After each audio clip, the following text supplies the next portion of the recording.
My name is David, and this is my story. Way back in 1984, my wife Karen and I were excited with the news that we were going to have our first child. We knew that in the previous year, we weren't sure that we were going to have children. It took us a very long time to conceive. We knew that our lives were going to change exponentially, but what we didn't know that our spiritual lives would be forever changed with this process. Our original due date was, I believe it was around March 3rd of 1985, but unfortunately we didn't get that far. December 14th, my wife's water broke, and that was nearly 3 months before the date that the child was supposed to be born. Hurry up and rushed and got Karen to the hospital. The doctors checked her out and checked the baby out. And they came to us with the news that your child has a 50-50 chance to live. It's amazing that after all this time that this is still so raw.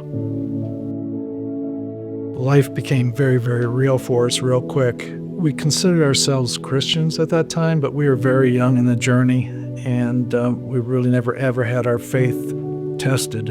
We had no control over this situation. There was nothing that we could do that would save our child. Being young in the journey of faith, we knew enough to know that Jesus was the only place to go. My wife was in labor for 25 very grueling hours. And anytime there was a break in the action, I would go right to the hospital's chapel and pray. And I'd never prayed that deeply or that hard before. It almost hurt. It hurts inside. My mother-in-law, who was in the lobby, had a very unique experience. And she noticed this young man walk by, not well-dressed, not, well-groomed, kind of shaggy looking, if you will. He walked by her, and he was heading out the door of the hospital, and for some unknown reason, he stopped, he turned around. He went to my mother-in-law, and I don't know if it was because she looked like she was in distress or sad. He asked her, "Are you okay?" She basically told everything that was going on to this stranger. He said, "Can I pray with you?" And she said, "Yes." And he prayed. And after he prayed, he got up and he said, "She will be all right," referring to the baby.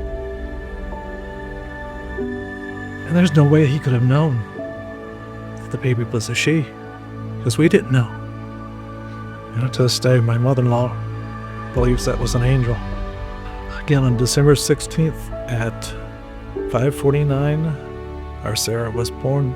She was 2 pounds, 9 ounces. And she could literally fit in the palm of your hand. But we immediately, thank God, we were just so overwhelmed that he loved us enough that he would allow her to be born alive, even if it was just for a day. Doctors basically said that, her organs may not have developed sufficiently to support her. We basically said, "Jesus, just give us one more day." On December 16th of this year, Dr. Sarah Fedorka Smith will be 41 years old. He gave us one more day. That continues to be our prayer every single day. Just give us one more day, Lord. And my name is David, and Jesus is my story.